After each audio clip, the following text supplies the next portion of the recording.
A young mother of 5 is gunned down in broad daylight. She was shot 14 times.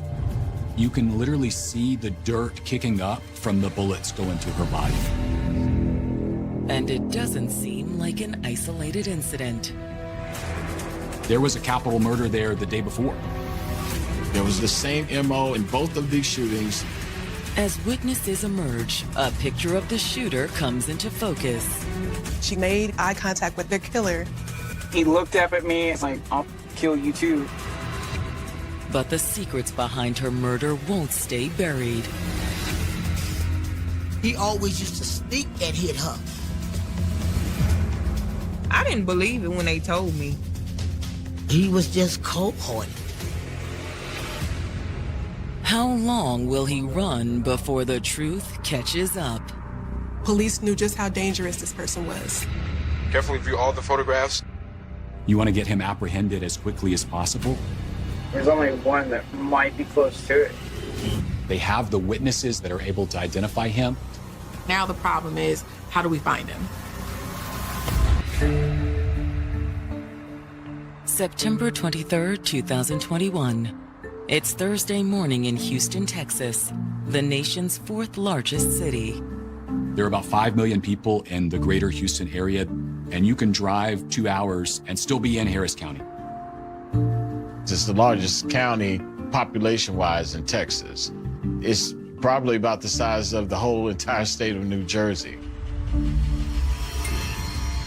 And just before noon this morning, calls from an apartment complex on the northern edge of the city start flooding into Harris County 911. Yes, man, we need police over here. I hear multiple gunshots. Dude just shot the girl. There's a lady on the ground, face down. I think she's dead. He shot her like 6 times. When first responders arrive on the scene, they find the victim, 27-year-old Rainisha Sanford, face down on the ground. My baby was laying on the ground, fighting for her life. This is in the middle of the day with dozens of people around. What happened?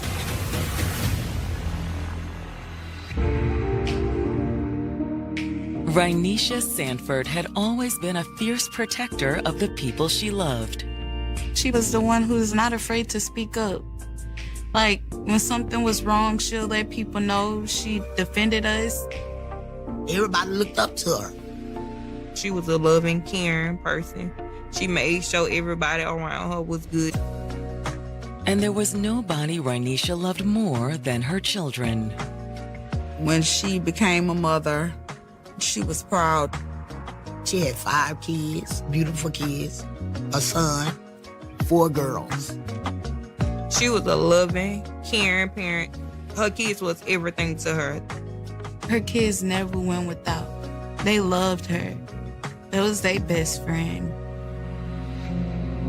Originally from Baton Rouge, Rainisha's family moved to Houston when she was 11 years old. Houston offered more. She like, Mom, I'm not coming back to Louisiana. And it was there that Rainisha truly blossomed. She was very known. Everybody loved her, you know, and she was very popular. She was the life of party. She loved to get dressed, loved new clothes, shoes. Anytime a new shoe come out, she had to get it. She was a beautiful person. I see that smile and that gap teeth. That's my baby. She make her own beat, her own tune. She was just her. Finding someone to share her vibrant life with had proved challenging, though not for lack of trying. She had 5 kids, and all her baby daddies, they involved in their kids' life. But her luck seemed to change when she met Cameron Davis. Hey. What you got going on, girl? She met him online. We just seemed like cool. The relationship quickly took off. They just spoke on the phone all day, every day, fell asleep on the phone, just FaceTiming and texting, like 2 teenagers. Cameron and Rainisha bonded over their similar roots in Louisiana. Rainisha was from Baton Rouge. He's from New Orleans. There's an interesting relationship between Louisiana and Houston. All of Texas, but mainly Houston, you will find so many people who are Louisiana transplants or who have family from Louisiana. Cameron moved to the Houston area following Katrina. I'm just thinking about home. You know, sometimes I miss it, you know? Yeah, I feel that. I could just imagine that when she met someone else who was from similar upbringing, there was that immediate connection. You look like you've been tired a little bit today. Yeah, I guess I should be getting some sleep. Girl, you can give me 5 more minutes. Despite the sparks flying between them, the relationship still had its share of complications. For one thing, Cameron had been in and out of trouble with the law. He already had this violent history, and he had been convicted on an aggravated robbery. But at the end of the day, his sordid past didn't affect the love Rainisha felt. There's always been this long-standing idea about the bad boy and being intrigued by that, especially when you're in your 20s and you want to feel like passion. She said she grown. I told her, you're right, you is grown. You know, she young, she in love, that's her man. This was the love of her life. But now first responders have found Rainisha gunned down in the parking lot of a Houston apartment complex. Investigators realized, oh wow, this is a very violent shooting. She was shot 14 times. But tragically, it was just too late.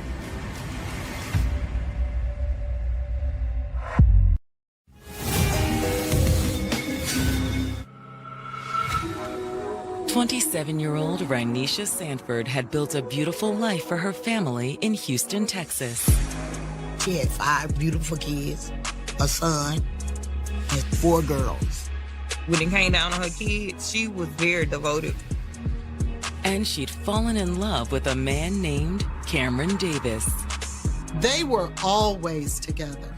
When they weren't together, they were on the phone. They were just head over heels.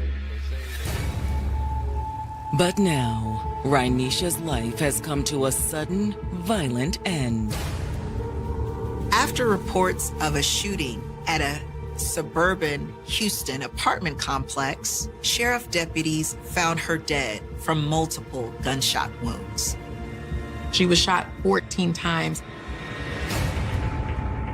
7 9mm shell casings are on the ground just above her head, and nearby, officers locate 11 more. This was a very violent way to kill someone. It was pretty clear that whoever did this was standing over her and had fired several shots into her while she was on the ground. As detectives arrive, they're just as shocked by the brutality. The shooting itself was a level of violence that you're not accustomed to dealing with, whether it be a district attorney or a homicide investigator. They call this overkill because it's like, you know, this person is gone, but for some reason you feel like you have to harm their body even more. Even more suspicious, this isn't the first shooting at this location that week. There was a capital murder there the day before as well, where the 2 people got shot. Around 9:30 the previous morning, Harris County 911 had received another flurry of calls reporting gunshots at the same apartment complex. When sheriff's deputies arrived, they found 27-year-old Isaiah McCoy on the ground next to his vehicle. He died from multiple gunshot wounds. And 30-year-old Reginald J.J. Jackson was dead in the street just outside the complex. He'd been shot and run over by a vehicle.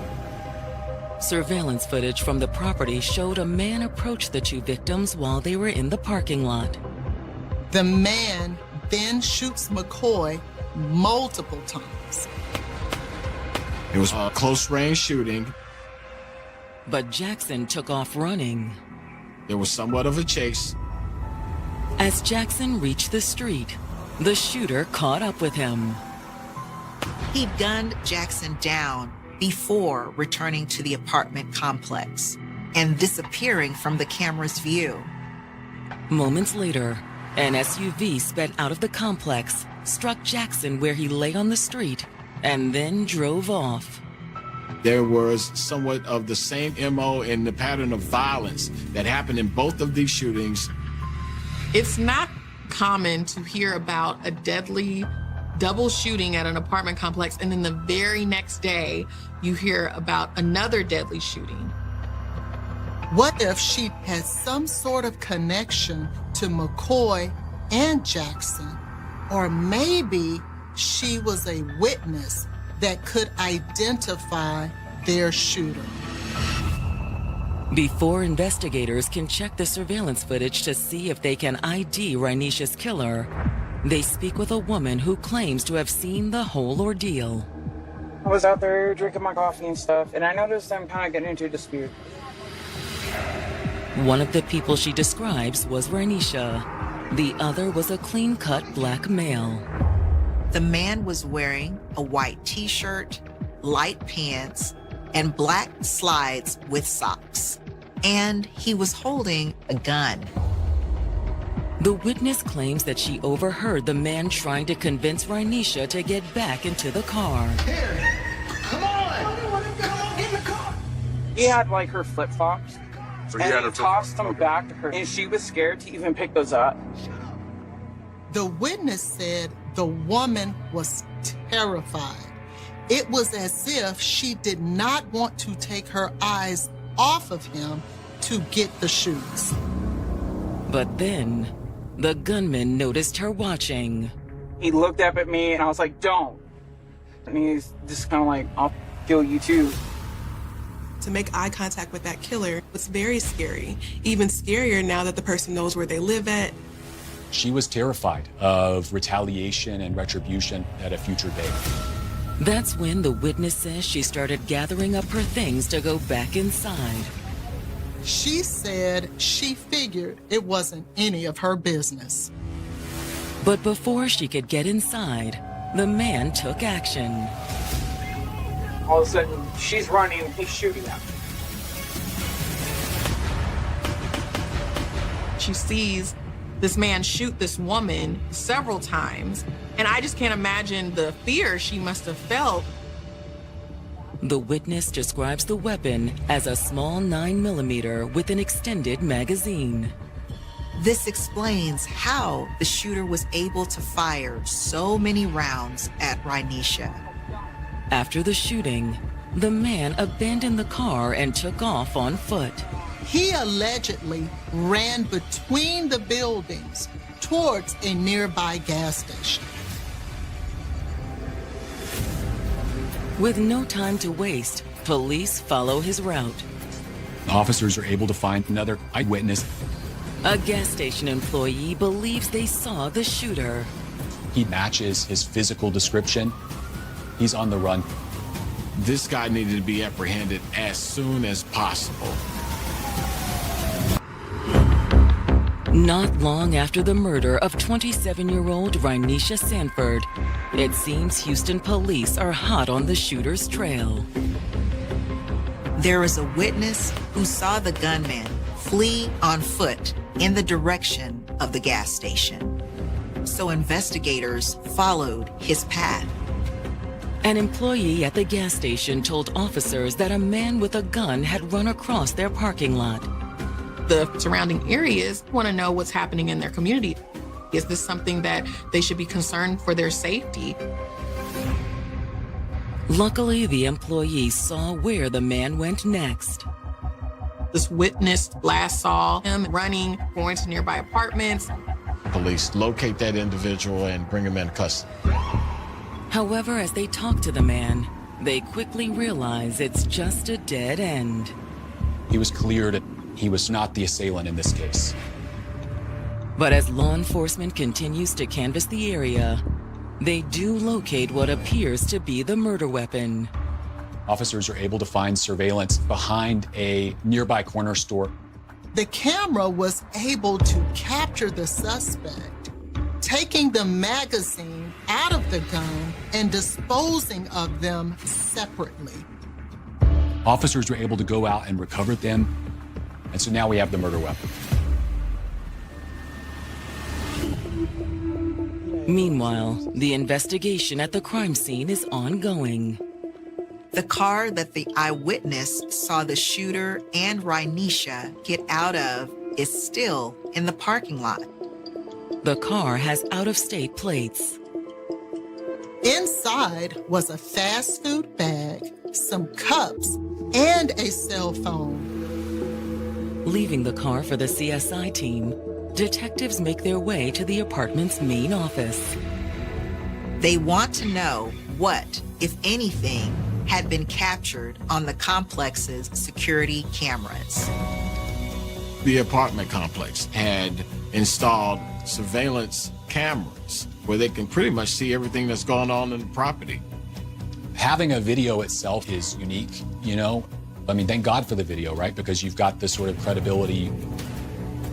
Not only does a review of the footage confirm much of what the witness told them, it also reveals new details.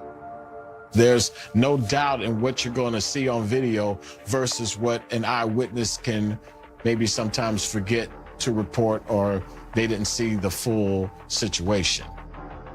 On the surveillance video, you can see her get out of the car and then him get out as well. Then he had started pulling the gun out, and she went running and hollering for help. You see Miss Sanford run around that apartment complex for the better part of 20 minutes.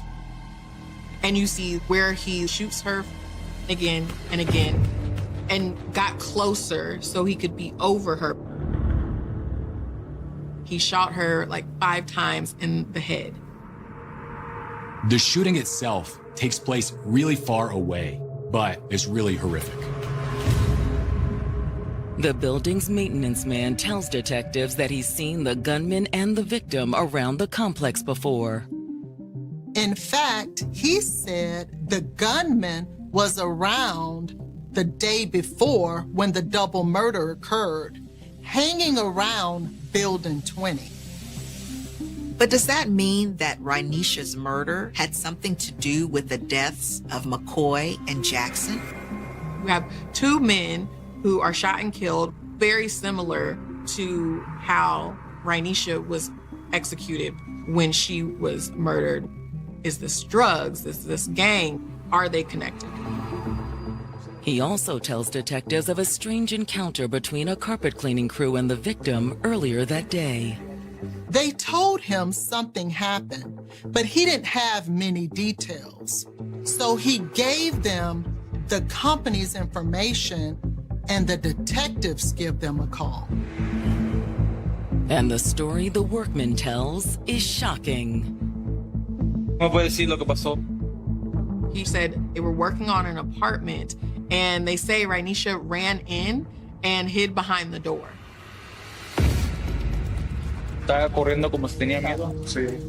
And the reason for her fear quickly became apparent. The next thing they know, a man came in with a gun.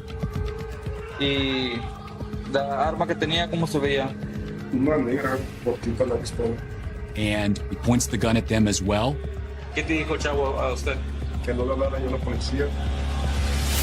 He says they fled into one of the back rooms.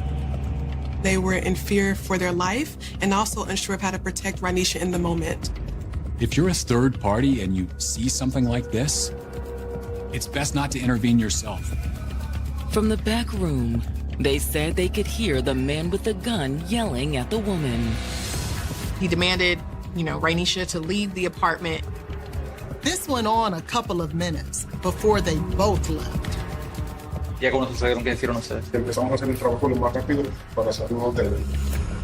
But ultimately, they hear those gunshots moments after. As detectives wrap up at the scene, they're approached by a woman. Excuse me? Detectives? Ma'am, you're not allowed to be over here. No, I'm family. I need to talk to you. She tells detectives that Rainisha had been in an on-off relationship that had become abusive. I don't know, she would just call him King. Detectives investigating the shooting that killed Rhanisha Sanford have learned from a family member that the 27-year-old was in an abusive relationship. She didn't know his real name, only that he goes by King. King? She never talked about her relationship problems much. She got it all figured out, especially when it came down to a man. No, all I know is it's not good. Okay. All right, man. Well, thank you so much, okay? We'll take it from here. To learn more about Rhanisha's relationships, detectives reach out to Rhanisha's mother, Ashley. Rhanisha and her mom were very close. She was obviously devastated. I'm her protector. I'm supposed to be there to save her, take care of her. It hurt. It hurts, man. But through her grief, detectives get a name for King: Cameron Davis. Apparently, the two of them had a very tumultuous relationship. He always used to sneak and hit her. Like I'm just going on what she used to tell, was jealousy of her. And it seemed the violence had only escalated. He beat her up so bad where she couldn't go out. She would tell me, Mama, I'm tired. She knew she was my She tried to convince Rhanisha to leave Cameron. I know what I've been through when I was young with domestic violence. So I know how to spot it. And I told her, take heed. But on a visit to Houston to see Rhanisha and the kids, Ashley claims that she experienced Cameron's violence firsthand. I had brought my grandson a cell phone. What is this? Oh, I just want to surprise little man when they got in. Oh, I see what's going on. You don't think I can afford to get in one myself, huh? What? No, I just... He broke the cell phone. You're gonna have to pay me for that. I knew he was a bad person, and that's what made me leave Houston. Despite her mother's best efforts, Rhanisha chose to stay with Cameron. After that, I looked him up. I know he was a menace to society. She found out that he had some warrants and was hoping they'd lock him up. I feel like if I would have stayed, I could have prevented it from happening. The rest of Rhanisha's family is equally devastated to learn of her death. My sister called me. I said, well, Ashley, what's wrong? She said, my baby dead. And I went inside my bathroom on the side of the bathtub. I'll never forget. Everybody deals with death, but this type of death, it is painful. And then she had kids, she had little kids. It was just like unbelievable.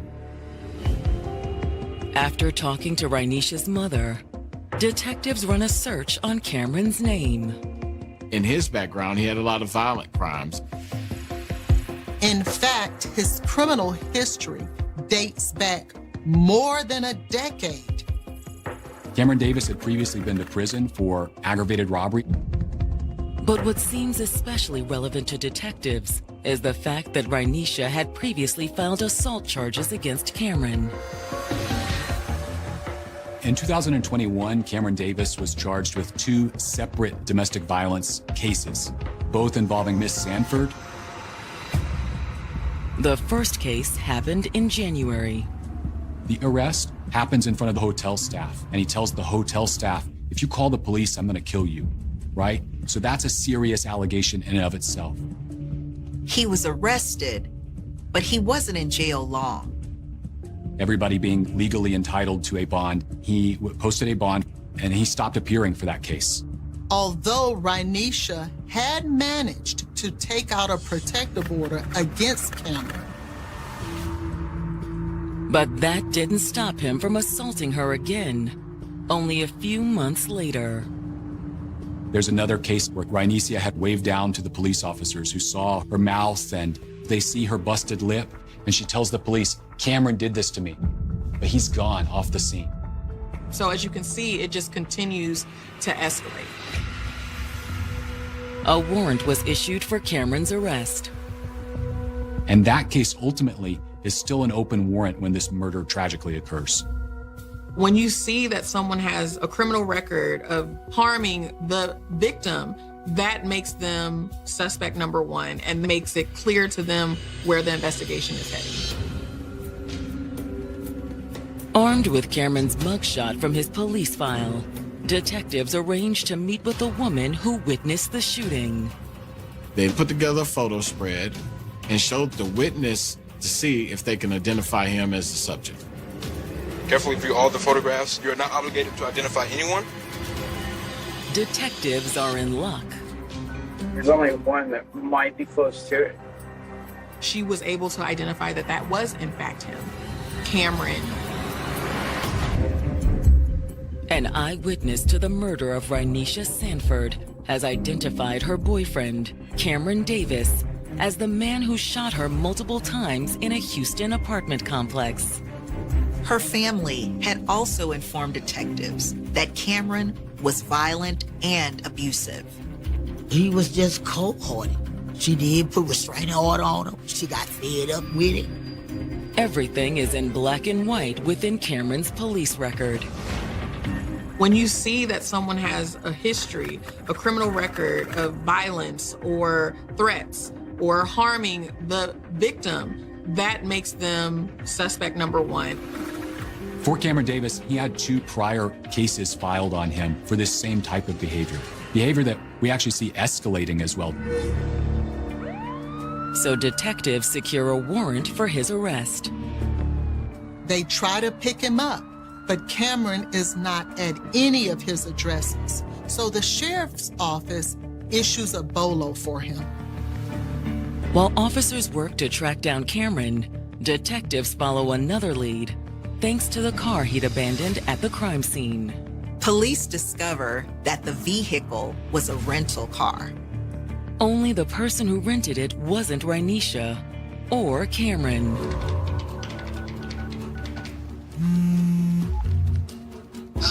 Yes, I'm calling about a blue sedan you rented. It was a name detectives hadn't heard yet. But when they speak with her, she says she's a friend of Rhynecia's. So I rented that car at first for my boyfriend, but he got arrested, so I let her use it. That car was given to her for her use leading up to the shooting. The friend also tells detectives that she spent a lot of time with Rhynecia recently. She knew the history of the cycle of violence in their domestic relationship that they had been in. Domestic violence happens primarily behind closed doors. A lot of the times it's not seen by your loved ones, but her friend is able to identify that cycle of power and control that she was trapped in. She knew more about what Rhynecia was dealing with than we did because she was actually right there. She witnessed it more than us. And less than 2 weeks before the murder, she says Rhynecia called her and asked for a ride to the emergency room. She told me King had shot her. She doesn't know exactly what happened, only that she'd shown up at Rhynecia's place and found her with a bloody towel wrapped around her right arm. He shot her somewhere around the elbow.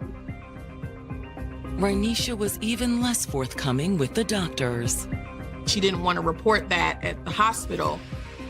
The emergency room told her they would have to make a police report due to a gunshot wound.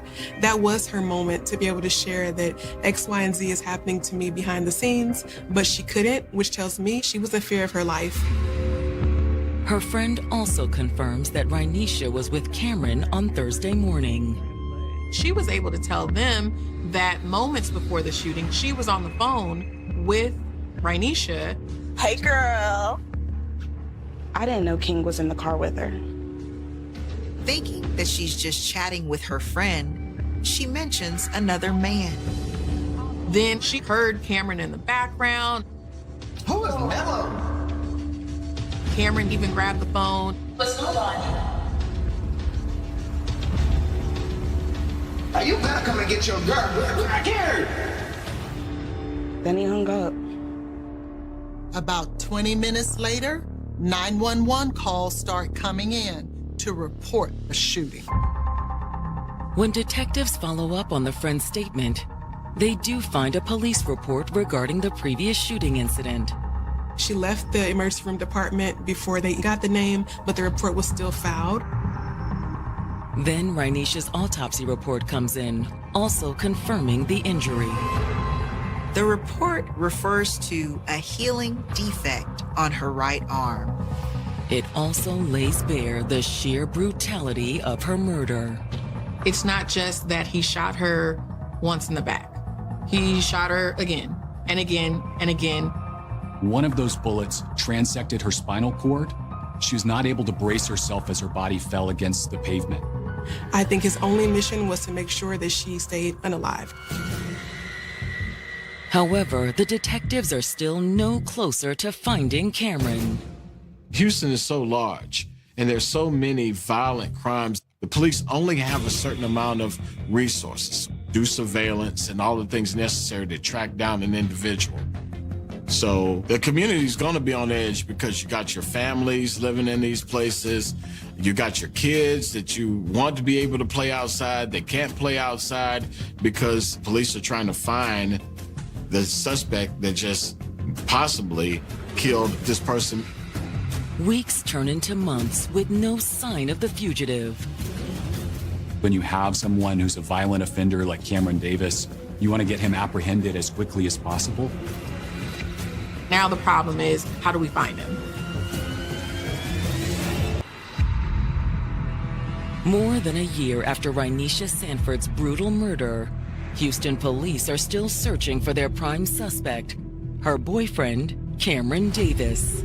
He's the abusive boyfriend who has 2 or 3 open warrants for assaulting her already. There's also a witness who identifies Cameron as the man who shot Rainisha more than a dozen times. Cameron was the main suspect, but now the problem is, how do we find him? For the better part of 15 months, he's on the run from these charges. During that time, though, investigators arrest the shooter in the unrelated murders of Reginald Jackson and Isaiah McCoy. For Rainisha's family, the wait for justice feels never-ending. It's very hard for a family to continue to live a normal life, not only after losing a loved one, but knowing that the suspect that committed the crime is out there running around free. It affected my mama because it's just, he could be anywhere. Why is he free living his life? Why don't nobody care? I just kept wishing somebody would kill him the way he killed my sister. But then in December of 2022, Houston Crime Stoppers gets a call. Crime Stoppers is a very, very valuable program that the police started some years ago. They offer reward money for tips leading to arrest. His roots go back to Louisiana. So Cameron supposedly was going back and forth between Louisiana and Houston. They was on it right there, like a breakthrough cam. Following the tip, detectives are finally able to place Cameron under arrest. I can only imagine that for everyone involved, once they heard that he was arrested, the relief that they must have felt. There was victory. But while Cameron's arrest offers the family a shot at closure, he doesn't give them any satisfaction. Usually, you're looking for a reason why. Why did you do this? A statement of some sort. But Cameron refused to talk.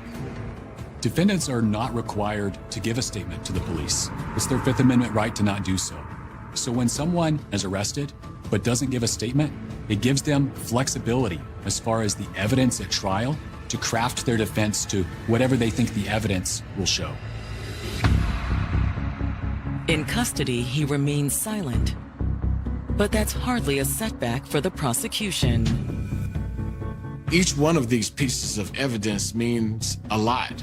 When you have the gun, when you have the ballistic report, when they connect the blood to the subject, along with videotape and eyewitnesses, that's just a great line of evidence to have to show a jury.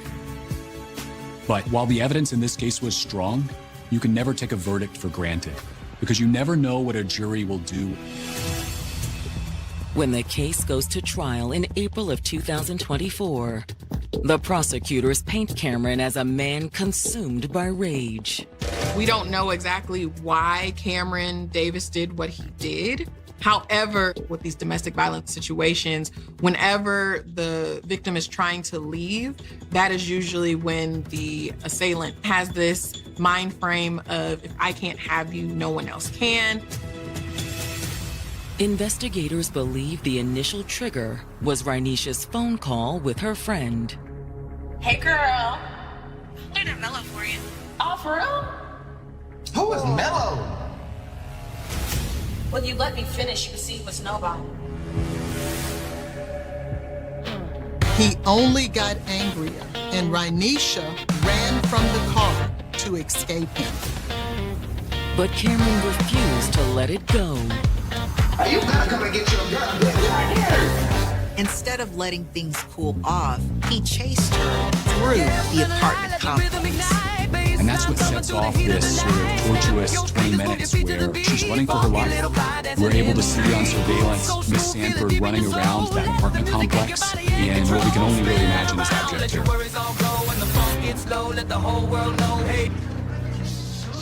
He like hunted her down. He ultimately cornered her in the apartment where the carpet cleaners were working.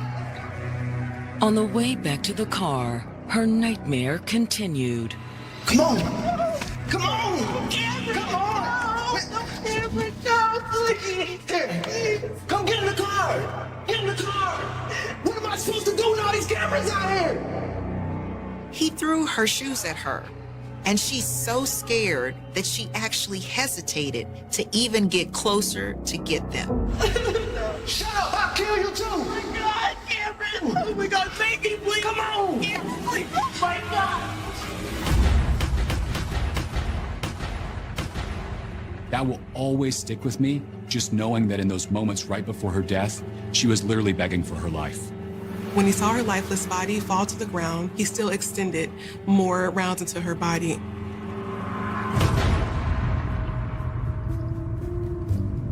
The defense tries to claim that the investigators got the wrong man.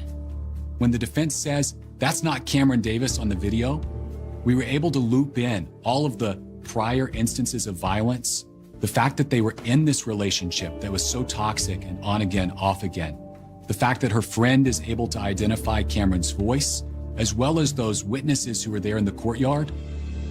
Considering the amount of evidence against him, the prosecutors have no trouble convincing the jury that Cameron murdered Rainisha.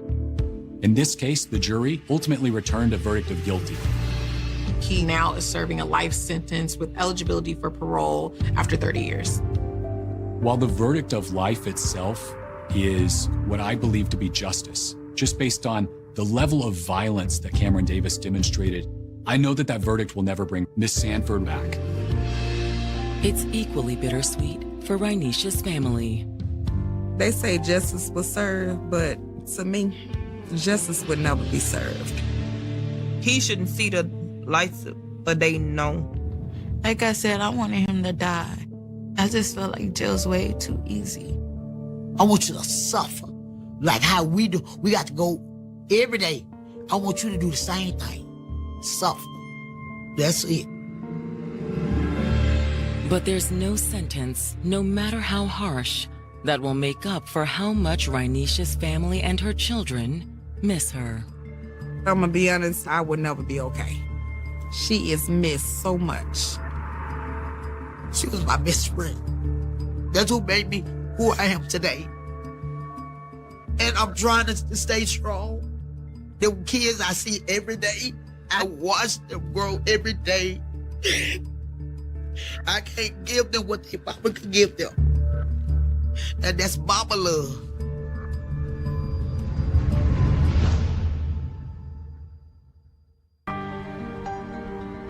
For most, obtaining and maintaining love requires careful nurturing.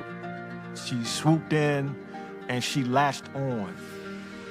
As their relationship developed, their emotional connection grew. But for others, it can necessitate something more, something immoral. Perhaps even something illegal. I just think that she was like infatuated with my father. She really was obsessed with him.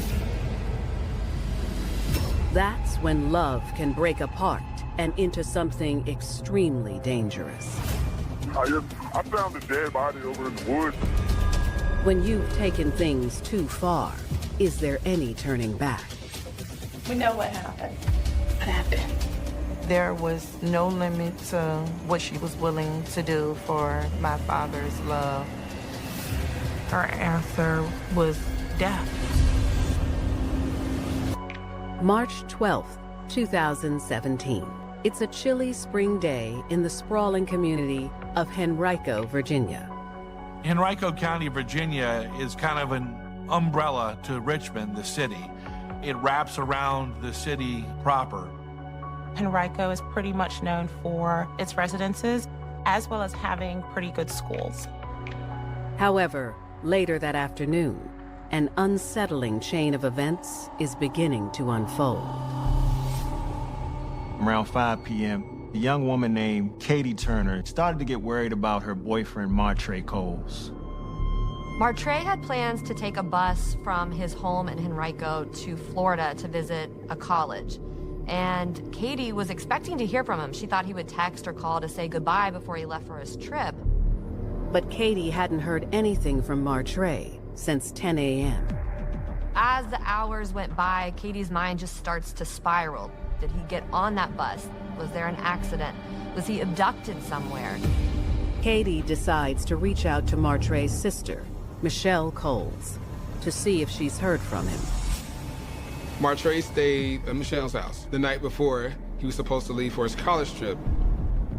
Katie had called me and said she had been trying to contact Martre for a couple of hours. I thought it was very unusual for him not to respond to any of the messages. Michelle tells Katie that she had dropped Martre off at their father's house that morning, and he was supposed to head to the bus stop from there.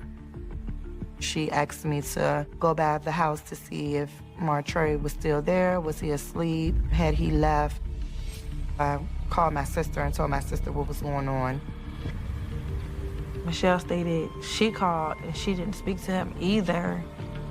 And I said, come get me. We're gonna go to my dad's house.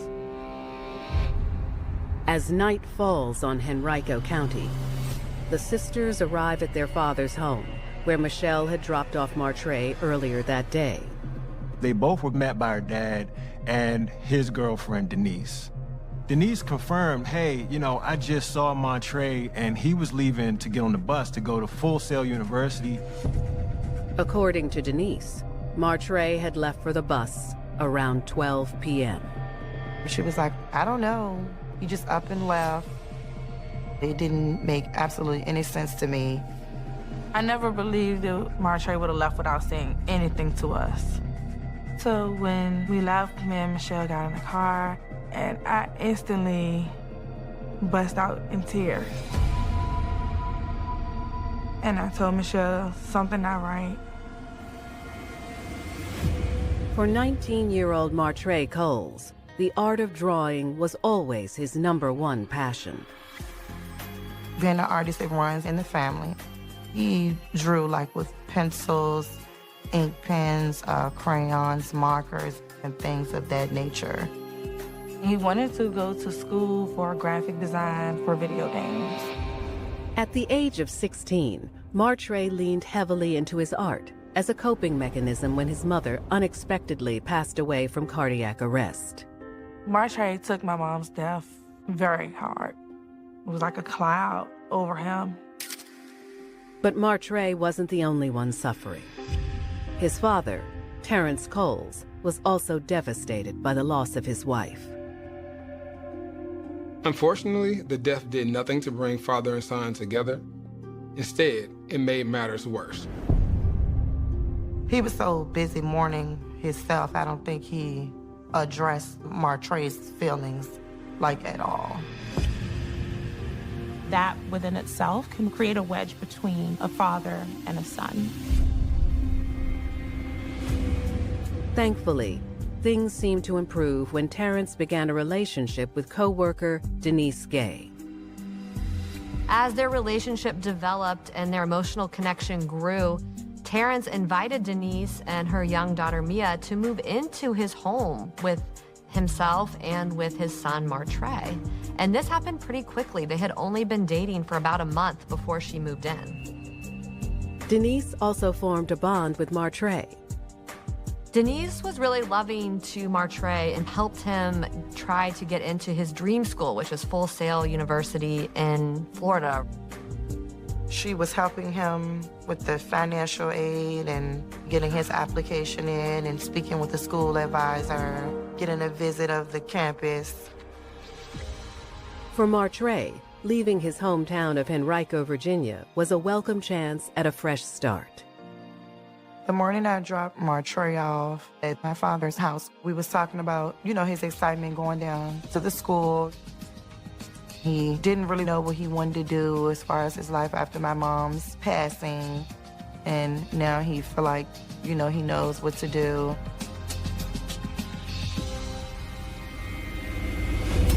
But now, no one has heard from Martray for more than 6 hours. He hasn't responded to friends or family after they've made repeated attempts to contact him. And his sisters are starting to panic.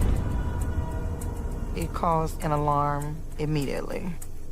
He was on a lot of pills and stuff for depression and stuff like that. He had contemplated suicide in the past. It didn't help that Martray's strained relationship with his father had been getting worse and worse in the days leading to his disappearance. There were some odd things happening around their house that Martray kept getting blamed for. One of the weird things that happened was that Terrence had discovered a pentagram drawn under the carpet in Martray's room. But when he confronted Martray about it, Martray said, "I didn't do it." Terrence had held on to his deceased wife's old car, and one day it caught fire. And again, he blamed Martray. And Martray swore up and down that he did not set this car on fire.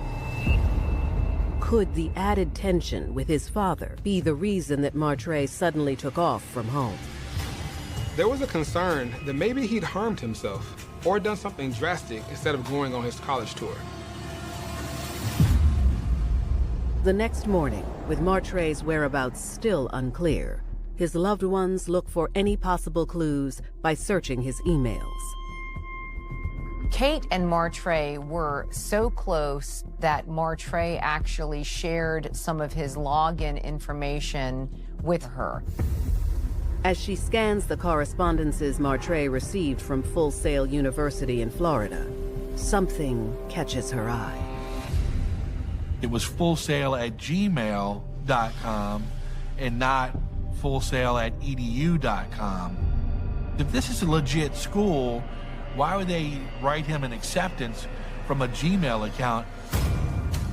When Katie found the emails, I knew something was wrong. Things were just not adding up. Something was not right. In March of 2017, 19-year-old Martray Coles was looking forward to pursuing his passion for art by attending Full Sail University in Florida. He really had talent. He wanted to design for video games, maybe do comic books, and so he really had an incredibly bright future ahead of him. But after leaving for a college tour of the university on March 12th, Martray has inexplicably vanished. He had supposedly left his father's house around 12 p.m. to catch a bus to Florida where the university was located. But no one had heard from him since. And now, nearly 24 hours after Martray's loved ones last made contact with him, suspicious emails from the college have set off even more alarm bells. In the back end of those emails, it was a Gmail account that sent them and not an EDU account, which normally every college has an EDU account. When Martray's loved ones reach out to the university, their suspicions are confirmed. These emails that Martre had been receiving from Full Sail University were not real. For Martre's sisters, this bewildering piece of information sends a clear message that they will need a lot more help in finding their brother. Me and Marquisha went down to the police precinct. We told them that we wanted to file an immediate missing persons report, and they put the report in. The officers took the information, but because Martre was an adult, they didn't do anything.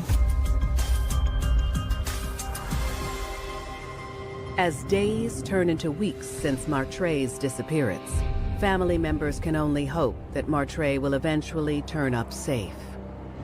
Michelle and I were actually looking day and night for Martre, trying to piece together what happened to Martre.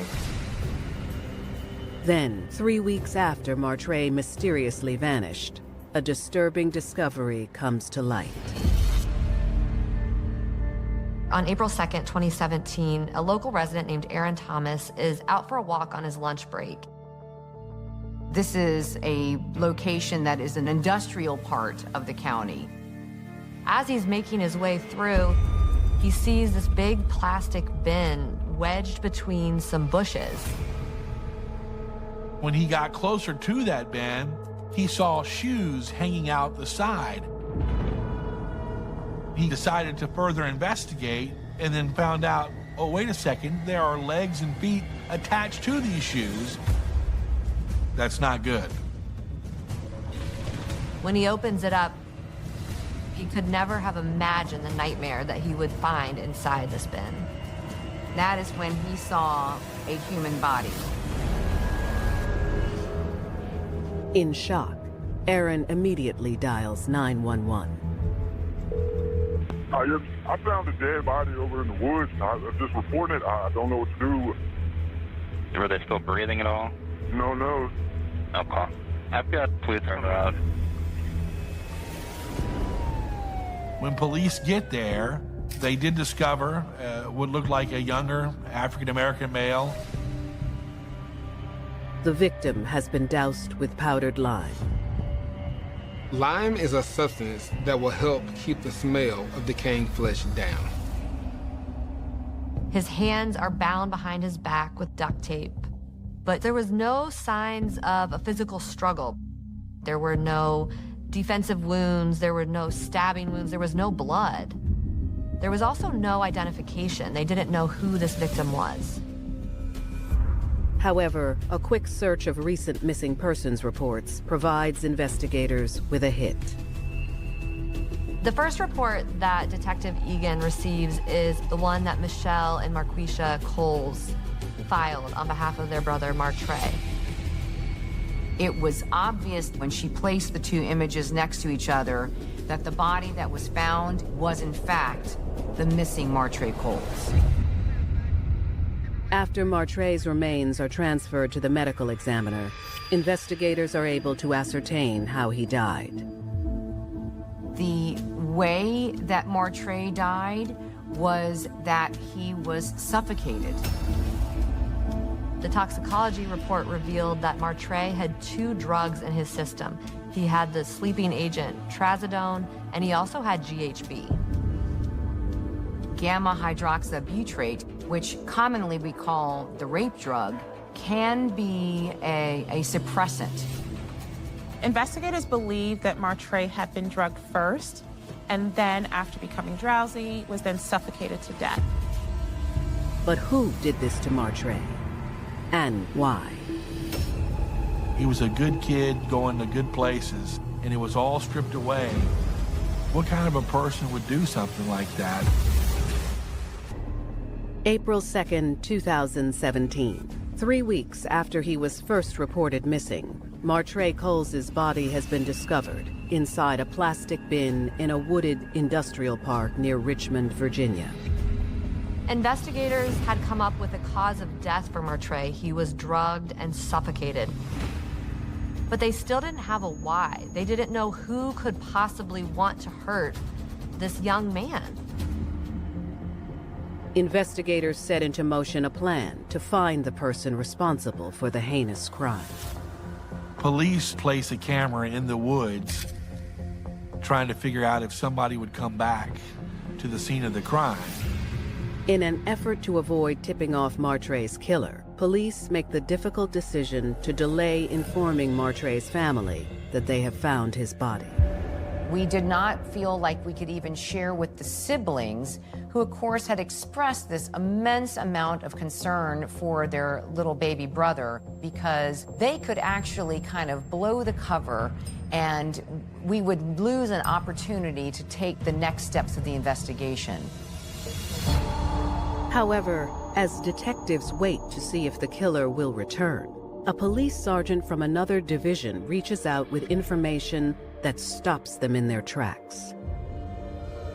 The sergeant informs that 2 officers within his unit had documented an incident that occurred on March 31st. This was just 2 days prior to Martre's body being discovered. On the evening of March 31st, there had been an alarm call where Martre Coles was living with his father, Terrence, and Denise Gay. When officers arrived, they were met by Denise Gay's 12-year-old daughter, Mia, and older daughter, LaToya. LaToya told the officers that Denise and Terrence were both at work. And she explains to them that the burglary alarm was a false alarm. Convinced nothing is wrong, officers prepared to leave. But as they begin to exit the home, young Mia made an unexpected request. Mia asked the second officer if she could speak with him off to the side. Once alone with the officer, Mia began to share a frightening story. She says she saw her mother, Denise, and her older sister, LaToya, kill Martre.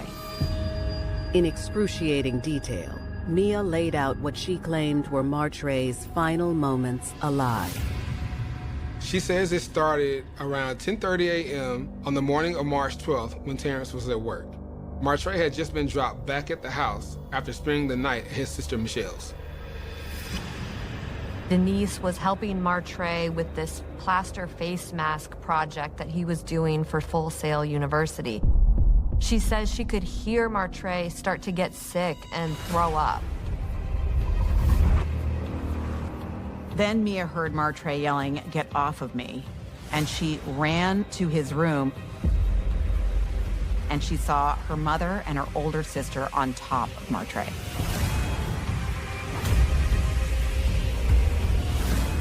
Her mother locks eyes with her and simply gives her a hand gesture to send her back to her room, where she retreats and stays for a period of time. That was the last time she saw Martre ever again. Mia later heard what sounded like something being pushed across the floor. As she opened the door to see what was happening, she saw her sister pushing a Tupperware bin on the ground. Her mother indicated to her that she was to remain in her room, that they would be back. At the time, officers were unsure what to make of Mia's account. They had interacted with Mia before and were aware she had a troubled past. They were familiar with Mia because they had responded to this house on a previous incident.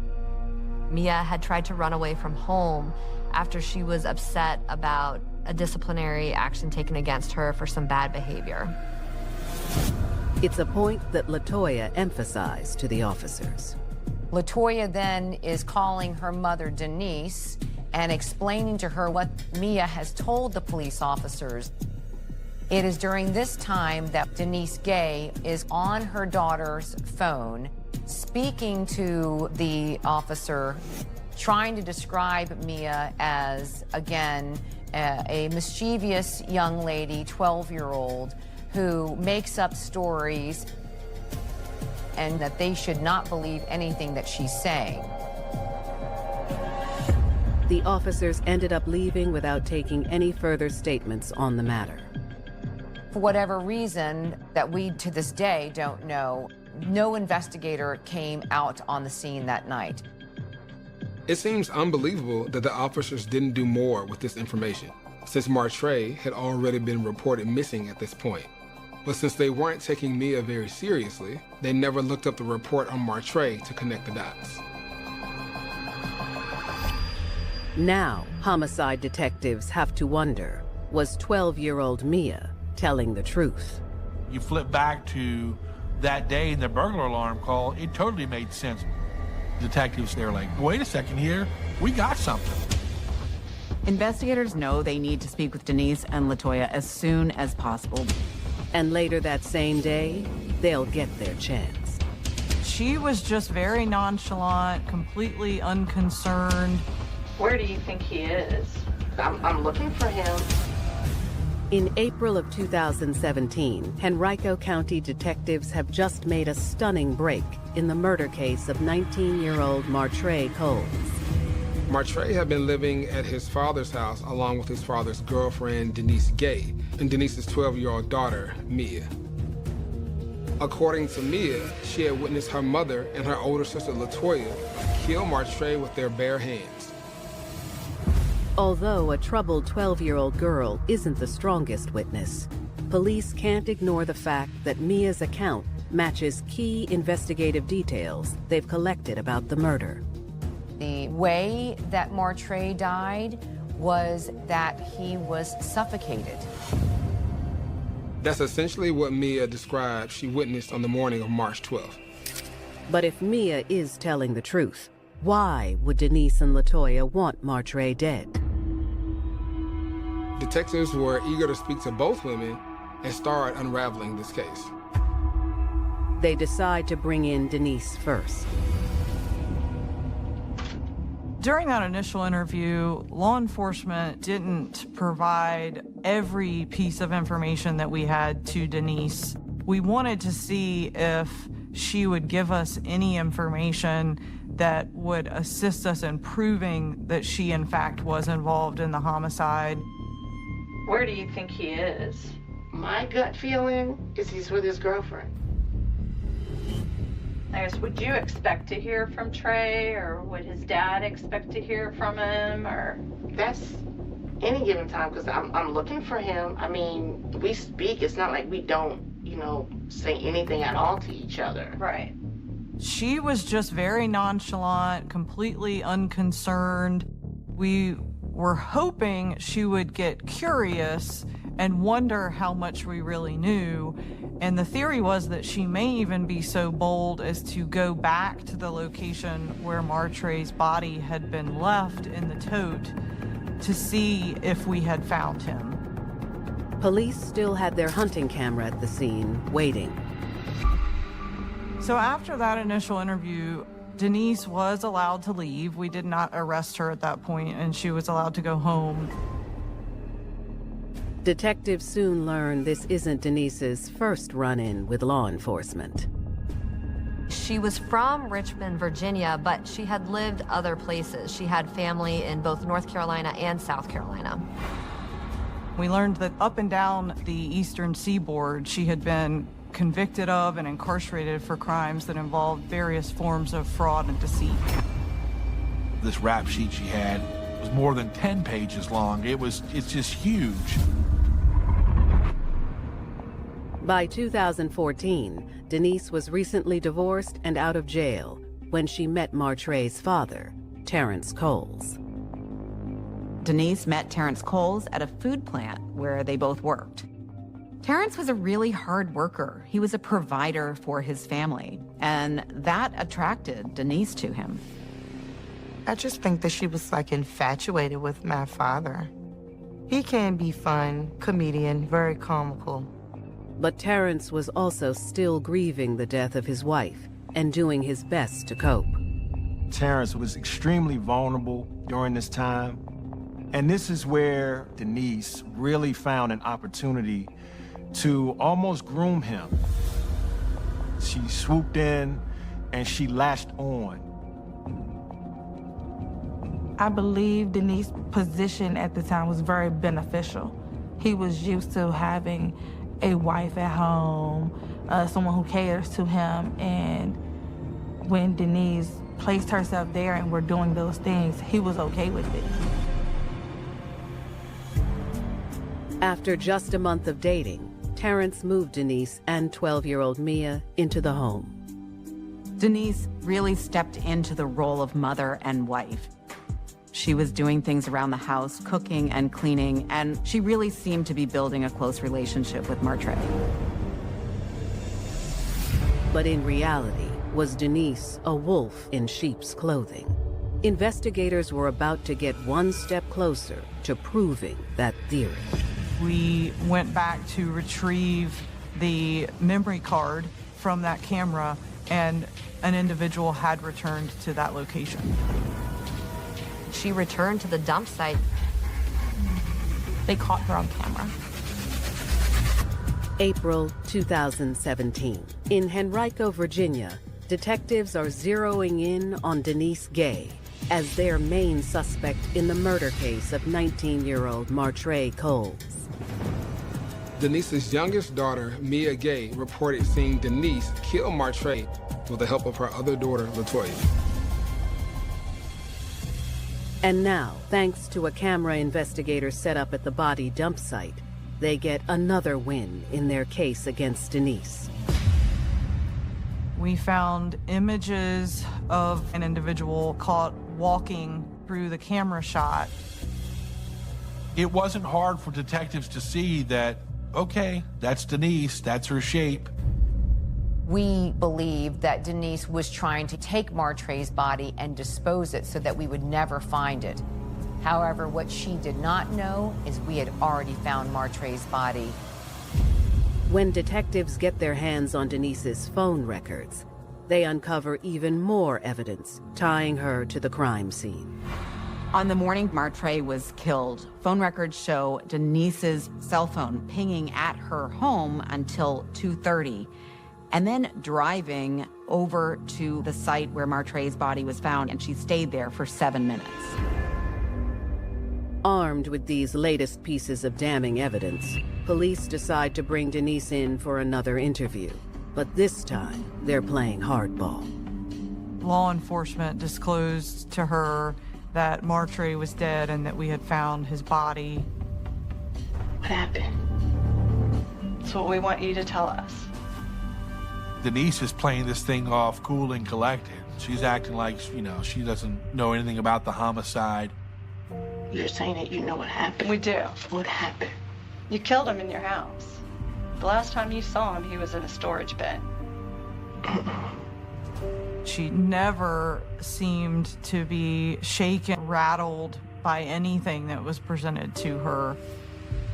She was very stoic, and I would say you could describe it potentially as sociopathic behavior. Police charge Denise with first-degree murder and keep her in holding while they prepare to speak with her daughter and alleged co-conspirator, LaToya Gay. But tracking down LaToya will be easier said than done. When LaToya realized that investigators were looking into her being connected to Martray's murder, she got out of town. We knew that the Gays had family connections in South Carolina. They were able to finally locate her staying with a family member, and they brought her into the police department in South Carolina. Inside the station, detectives take a crack at getting a confession from the 21-year-old. It was actually kind of entertaining to watch, because when they said, "We have a warrant for murder for you," she kind of jumped back and said, "For me?" There's a murder warrant for you. For me? Why is it for me? And just like her mother, she denied her involvement and didn't admit to anything. I don't know what you're talking about. For what you did. Okay. I didn't do anything. Investigators indict LaToya on the same first-degree murder charges as Denise. Police believe Denise was probably the driving force in the crime. But since LaToya helped her with the murder and disposal of the body, she was just as culpable in the eyes of the law. Now that the two suspects are in police custody, detectives finally update Martre's family on the details of the case. I was home getting ready for work, and I got a call from the detectives, and they said, Martre's dead. I remember screaming to the top of my lungs. When I found out that Denise had been arrested for Martre's murder, I was happy because I never liked Denise. I knew she was evil the first time I met her. However, Terrence Coles has an entirely different reaction. Martre's father did not take the news that Denise Gay had been arrested well. He actually tried to argue and say there's no way she would have done this, you know, she cares about him. Will investigators be able to secure a conviction? They still needed to figure out an explanation for why Denise and LaToya committed this horrific crime. There's no requirement under the law that you prove a motive, but the jury's probably gonna want one in this case. When the case goes to trial, a sordid motive is revealed that shows just how far Denise was willing to go to solidify a future with her man. Denise went to great lengths for their relationship. She was willing to murder for his love. On December 8th, 2017, nearly 8 months after 19-year-old Martre Coles was found suffocated to death, Denise and LaToya Gay stand trial for his murder. In the courtroom, Denise absolutely showed no remorse, her or LaToya. There was a couple of moments where there was a bunch of laughing and giggling going on. During the trial, prosecutors explain why Denise, the alleged mastermind, wanted young Martre dead. What we learned about Denise Gay was that she was a very jealous woman, and we could think of no other reason for why she would literally sniff out the life of this precious soul, Martre, except for that he was in the way. Denise was extremely threatened by Terrence's first wife, who had passed away, and she wanted to erase any memory of her, any trace of her. Any trace, including Martre. Investigators believe Denise did everything in her power to have the 19-year-old kicked out of their home. Authorities believe that she actually was the one who drew the pentagram that was found underneath Martre's carpet and set fire to his mother's car. When those attempts failed to get Martre removed, Denise decided to take one final, unimaginable step. Her answer was death, and she decided to murder Martre.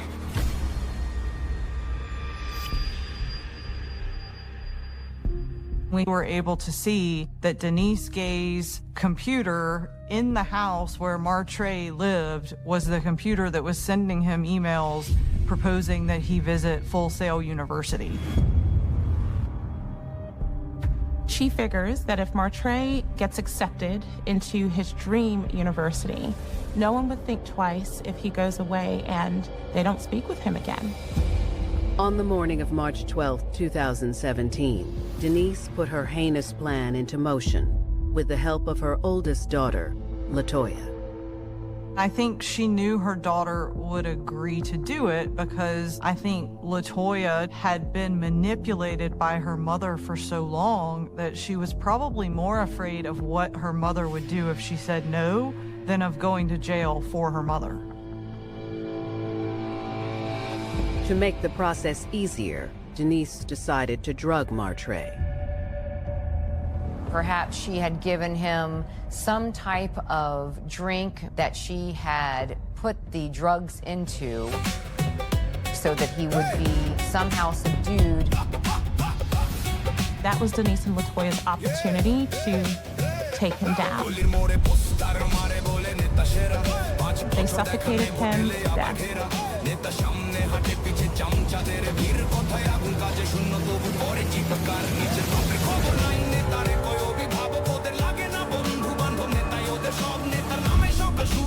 I absolutely believed that the jury would come back with a guilty verdict. I thought that the evidence was overwhelming.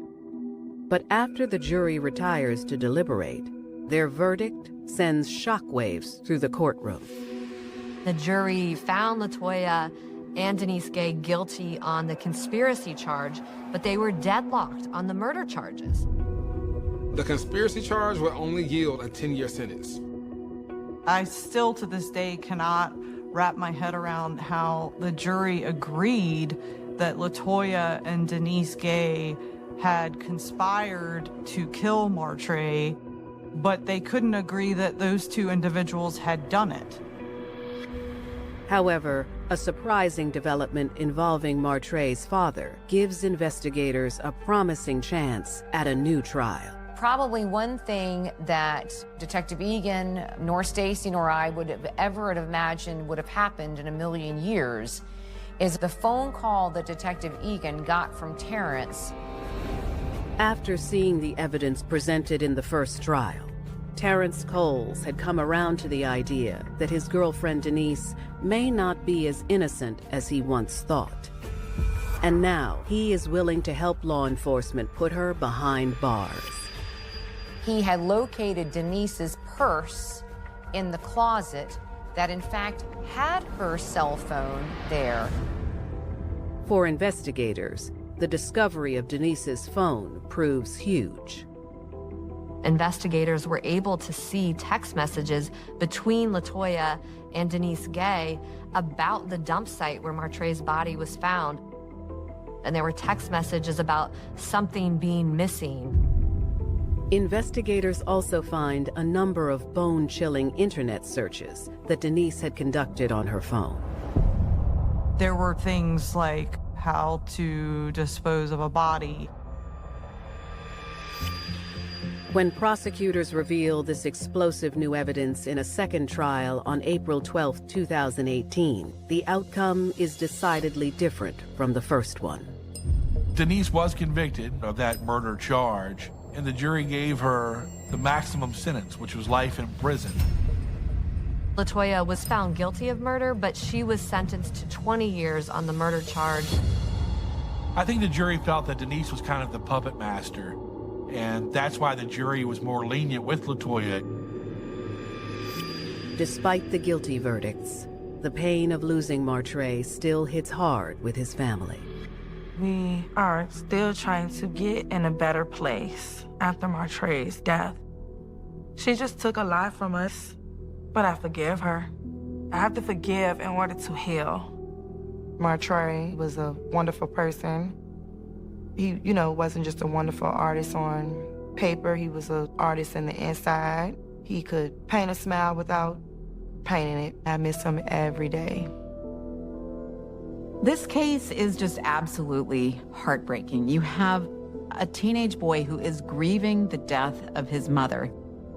And here comes a woman who looks like she might be another mother figure. And instead of truly caring about him and helping him through his pain, it's the ultimate betrayal. I think that if Denise would have gotten away with Martre's murder, that she definitely would have done something horrible to me and my sister.